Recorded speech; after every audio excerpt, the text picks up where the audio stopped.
Extra இருக்குது, அவங்களுக்கு காட்டுறது எப்படி பண்ணணும்னு சொல்லிட்டு. இப்போது நார்மல் ஃபிஷிங் சைட் எப்போவுமே வந்து HTTPயில் தான் வந்து ஸ்டார்ட் ஆகும். ஓகேவா?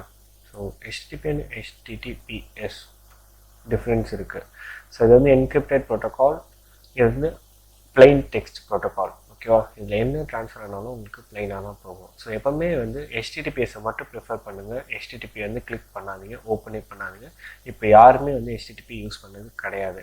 அதெல்லாம் வந்து இந்த மாதிரியான மலிஷியஸான சைட்ஸ் மட்டும்தான் வந்து யூஸ் பண்ணுறாங்க. Okay, so always use HTTPS. Okay. Second, domain நீங்கள் நல்லா செக் பண்ணிக்கோங்க.